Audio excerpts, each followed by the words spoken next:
बऱ्याचदा आपण पाहतो की मालिकांमध्ये आणि सिनेमांमध्ये एखादी व्यक्तिरेखा मरण पावल्याचे सीन कथेला अनुसरून नाईलाजाने शूट करावे लागतात. अशा वेळी प्रेक्षकांना ते सीन पाहताना जितकं दुःख होतं, तितकंच सेटवरचं वातावरण देखील भावुक होतं. जिवंत अभिनेता आणि अभिनेत्री जेव्हा मरण पावलेल्या व्यक्तीची भूमिका साकारतात, तेव्हा त्यांच्यावर कथानकाची गरज म्हणून मरणोत्तर विधी केले जातात.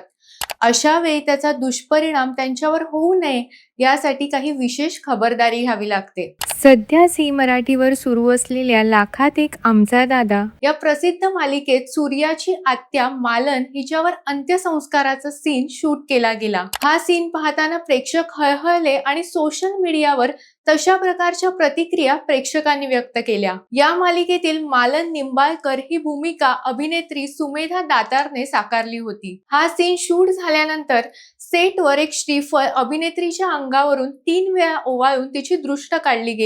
याविषयीची माहिती अभिनेत्री सुमेधा दातारने स्वतः तिच्या इंस्टाग्राम हँडलवरून दिली. त्याचप्रमाणे त्याचा व्हिडिओ देखील स्टोरीवर पोस्ट केला. हा व्हिडिओ शेअर केल्यानंतर अनेकांनी सगळीकडे हे केलं जात नाही अशी तक्रार केली. खूपदा असं काही करायचं असतं हे माहीतच नसतं, पण एक चांगली पद्धत म्हणून आपण याचा नक्कीच स्वीकार करू शकतो. अर्थात हे प्रत्येकाच्या मान्यावर आहे, पण जास्तीत जास्त लोकांना हे माहिती व्हावं म्हणून रील शेअर करत आहे असं कॅप्शन देत अभिनेत्रीने पुन्हा तो व्हिडिओ पोस्ट केला. आज आम्ही तुम्हाला मराठी मालिकेच्या सेटवरचा एक किस्सा शेअर केला. तो तुम्हाला कसा वाटला आम्हाला कमेंटमध्ये नक्की सांगा.